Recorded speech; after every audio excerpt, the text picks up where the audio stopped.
Welcome to this tutorial in the Introduction to Mongoose video training series. In this tutorial, we will be talking about what the access as identifier is and why we created it, how the access as identifier works, especially during an upgrade, working in design mode just a little, and how to change the access as identifier for your organization. So what exactly is the access as identifier anyway? In a nutshell, the access as identifier is a mechanism to first of all specify ownership of IDOs, application event system metadata, and replication documents in Mongoose-based applications. And second, to provide for what we call upgradable extensibility. Actually, this second aspect is the more important of the two.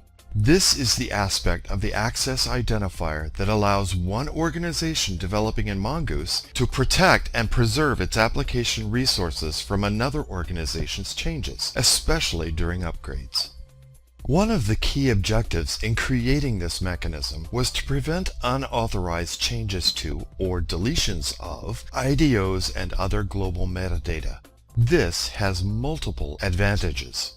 On one hand, the access as identifier prevents any system user from inadvertently or purposely modifying or deleting objects and metadata that Infor considers essential. On the other hand, the access as identifier also prevents Infor from overriding or modifying your customized objects and metadata during patch releases or upgrades. And if you are developing Mongoose-based applications for sale or redistribution to other customers, this also means that you and your end users are similarly protected. Your end users cannot intentionally or unintentionally overwrite IDOs and other metadata that you deem essential for your applications, and you cannot overwrite customizations and extensions that your users might have made when you distribute updates to your applications. One of the additional benefits provided by the access as identifier is the fact that affected objects and metadata can be exported and imported based on their access as identifier. Since this is a significant method of distributing these types of objects and metadata, this is a major benefit. Before talking about how it works, it is worth noting that this is a design mode control only. This means that any customizations that you or your users might make in runtime mode are not covered by this mechanism. So, how does the access as identifier work? Basically, the access as identifier applies to specific types of metadata contained within a single application's database.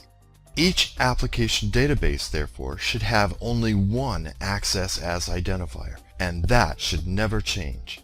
This is important because this identifier defines who can do what when the data is used and changed. So then, let's say that you have your own access as identifier in place when you are developing your Mongoose-based application. Mongoose automatically assigns your access as identifier to anything that you create within your application that uses the access as identifier. This means that only objects and metadata having your access identifier can be updated in this application.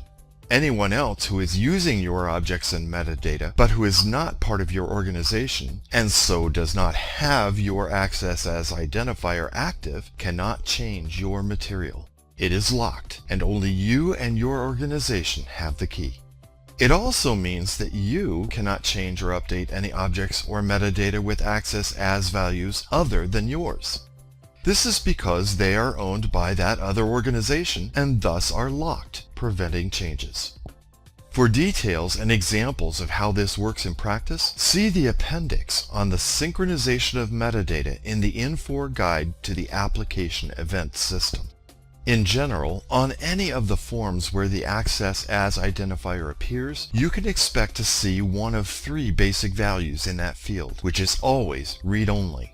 Core identifies objects and metadata that Infor has created and owns as part of the basic Mongoose system. A blank field usually indicates that an end user of the application created and owns the objects and metadata.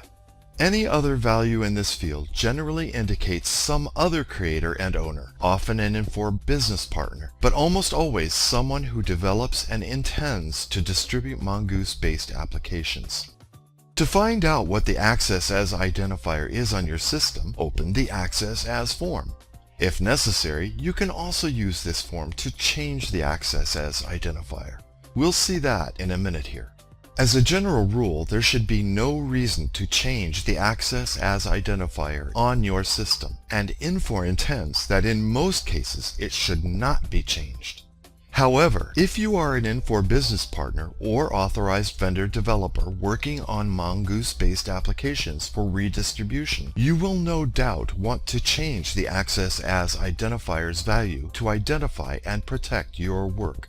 If you do change the Access As identifier for an application, make sure you remember to reset it to be blank before you distribute your application to end users.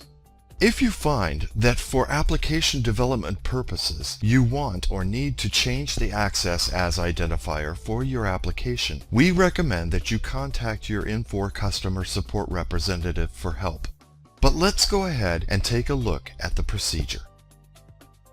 The value of the Access As identifier is controlled by, what else?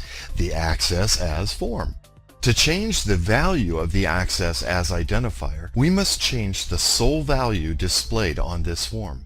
There's only one problem. The value in the Access As field, which is currently blank, is read-only, which means that neither we nor anyone else can change it very easily. This is, of course, by design. So how do we fix this problem? We must change the Access As field somehow so that it is no longer read-only. But how can we do that? We must go into design mode for the Access As form and change the attribute for this field so that it is no longer a read-only field. Then we can come back and change its value. To go into design mode, we can do this either by pressing Ctrl-E or by clicking the toolbar icon for design mode.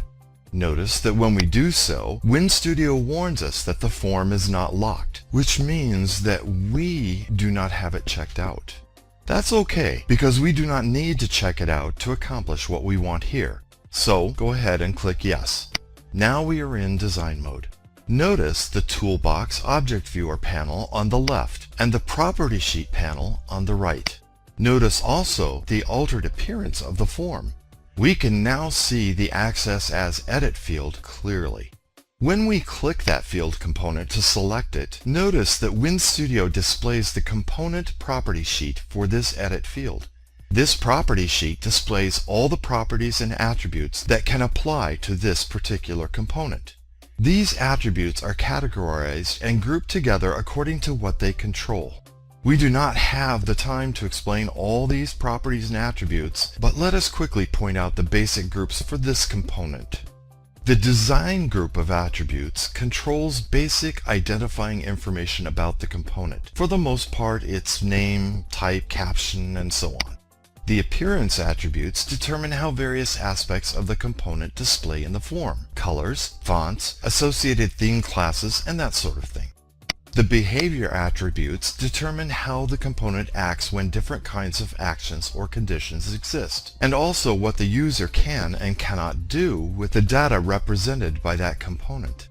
If the component is bound or tied to data from a source, for example if it displays values of certain types of data, the data source properties control how all that is handled.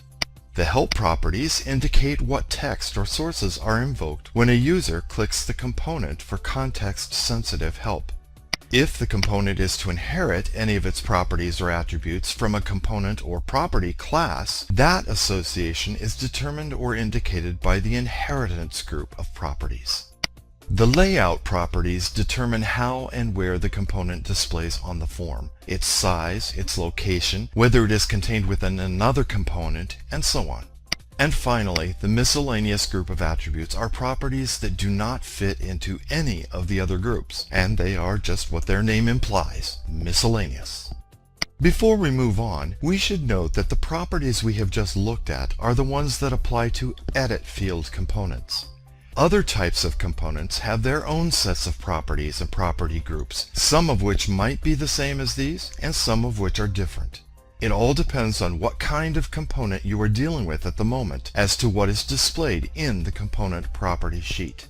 We should also point out that forms have their own sets of properties and attributes, characteristics that are controlled at the form level for the form as a whole.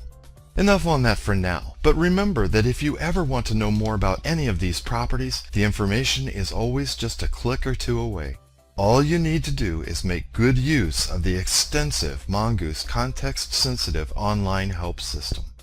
Going back to our Access as Edit component, we expand the behavior group of properties and then locate and select the entry for the read-only disable property. Notice that right now, this property is set to true, which means that the field is, in fact, read-only and disabled for input. So, we use the drop-down list to reset the value of this property to false, which will allow us to make changes to the field's value. Note that normally we would want to save any changes we make to a form or component in design mode. That is, when we are designing or customizing forms. But this is kind of a special case, and we really do not want to save any changes we have made to the Access as Forms definition. So, without saving the change we just made, let's return to runtime mode. Notice that when we do this, the edit field is now editable. Notice the border that wasn't there before, and we can now enter a new value. Since we are calling the application we are going to develop issue tracking, let's use issue tracking dev as our access as identifier. We type that into the field, and then this time we do save our work. If this seems a little confusing at first, just remember that we are now changing the actual value of the access as identifier in this system. We are not changing the properties of the component being used to display that value. Make sense? Having done that, we will go ahead and close the Access as form. Because we have made a change to the form definition, Mongoose wants to know if we now want to save the change we made. Well, we don't want to save it now any more than we did before, so we will click No. Now when we reopen the form, notice that the edit field is once again read-only, and it contains the new access as value we just created. From now on, whenever we do anything in this application development environment that affects metadata controlled by the access as identifier, this is the one that Mongoose will assign automatically. But as a reminder, because this can be so easy to forget, before you sell or redistribute your Mongoose-based application, make sure you go back and use this same procedure to reset the access as identifier to be blank. Alright then, it is now your turn to change the access as identifier for your use during the rest of this series of tutorials. Use this procedure.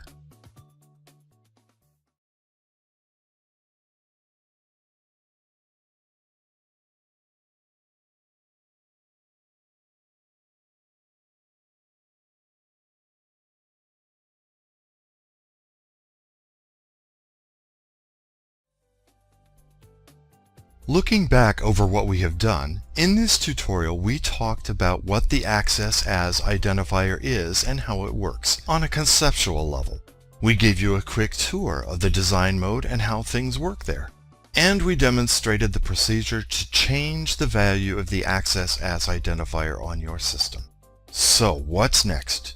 In the next tutorial in this series, we're going to talk more about the filter in place and other filtering functionality of Mongoose, and how to use it effectively.